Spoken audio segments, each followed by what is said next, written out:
Hey everybody, let's turn our attention to the duet in the operas for 2013.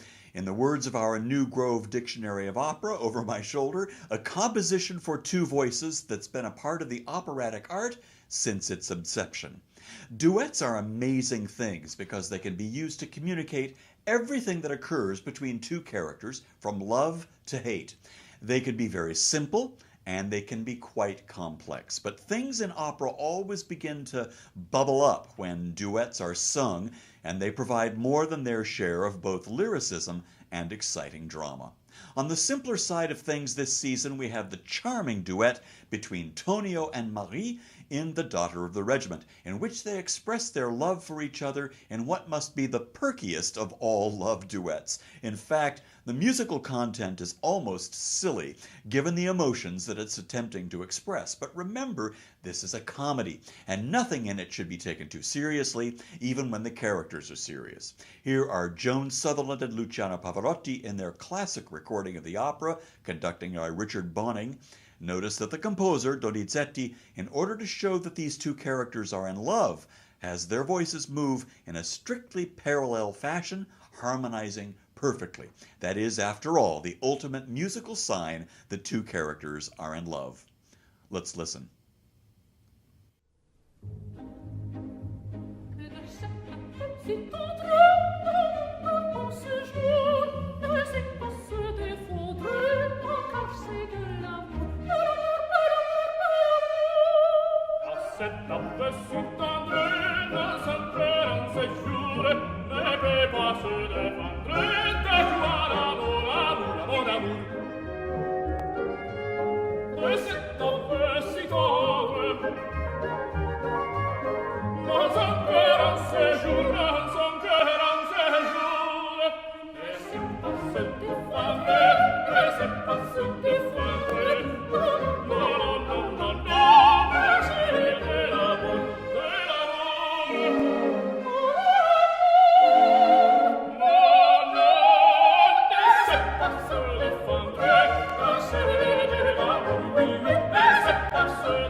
Now, I call that a simple duet because it has one basic tune, the emotion is focused, expressing only that they're in love, with no conflict in sight, and all that it needs to do in the context of this comic opera is to delight the audience. With Giuseppe Verdi, duets became far more complex. Verdi's great duets typically have more than two movements or sections, and each section explores a different facet of the relationship between the two principal characters who are singing. His most successful duets in this complex structure are the so-called father-daughter duets, and the one in Act 3 of Aida is a perfect example. Verdi knew that the relationship between father and daughter is a complicated one, and he filled these duets with extraordinarily dramatic music. It's often been said that the reason for the special sheen of beauty that appears in these works is because he intensely missed his own daughter, Virginia, who died before she was only 2 years old. In the Aida duet, Aida is visited under cloak of darkness by her father, Amonasro, the king of Ethiopia. The reason for his visit is to try to get her to pry sensitive information on troop movements out of her lover, the Egyptian general Radames. He uses his relationship with her as her father in order to try to manipulate her to do his will and act the traitor against the man she loves. He does this first by appealing to her memory of Ethiopia, the country she loves, describing it until she finally sees it in her mind's eye, and she prays to the gods that she will once more see her beloved land.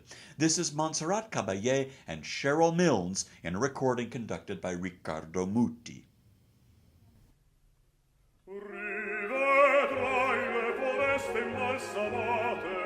Le fresche valli i nostri templi d'or.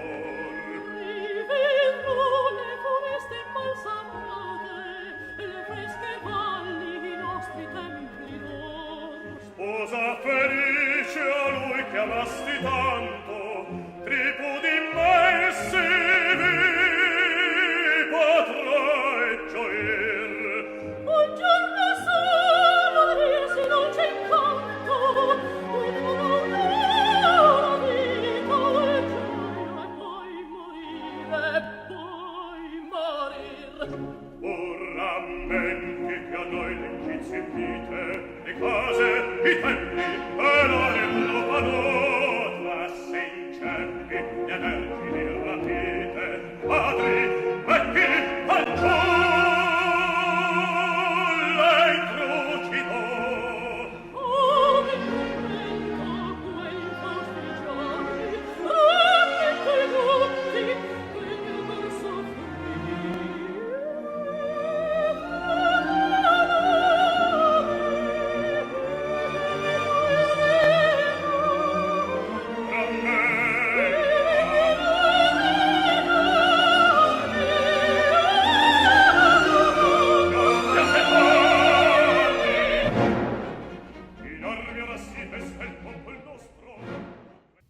Later, after Aida resists, her father turns on her and condemns her for being a traitor not only to Ethiopia but to him.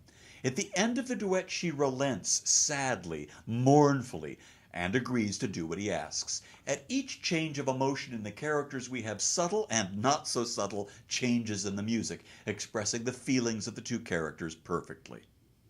Let's turn to Samson and Delilah, another opera with a stunning love duet at its core, except in this love duet, one of the lovers is lying, trying to convince the other of feelings that don't really exist. It's Delilah, of course, working on behalf of the Philistine elders, trying, quite successfully I might add, to seduce the Hebrew Samson in order to discover any weakness that might be found to bring down this protector of the people. It all happens in Act 2 as Delilah sings her big tune, Mon cœur s'ouvre à ta voix. What we forget is that this really isn't an aria at all. In the second verse, after attempting to resist her throughout, Samson joins Delilah in an ecstatic release of erotic energy. Here are Olga Borodina and Jose Cura.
Ildebrando Pizzetti's opera, Murder in the Cathedral, has no real duets, much in the same way that it has no use for traditional arias, at least as we know them from the standard repertoire.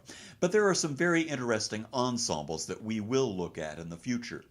The mariachi opera Cruzar la Cara de la Luna does, however, have duets, and it brings us back to a far simpler approach to the joining of two characters singing together.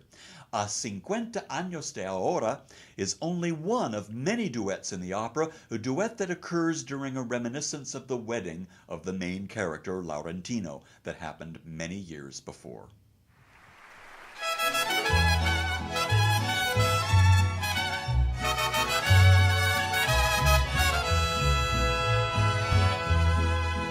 A 50 años de ahora recordaremos este día.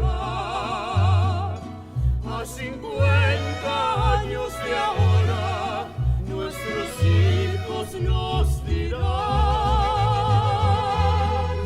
nuestra madre y nuestro padre se juntaron bajo el cielo. Nuestra madre y nuestro padre se convirtieron en uno para que pudieran así existir Ana Jorge. So the art of the duet is something that continues to inspire and challenge opera composers, and there are plenty of examples of this wonderful form in our upcoming season. Join us, won't you? I'm Nick Reveles, and I'll see you at the opera.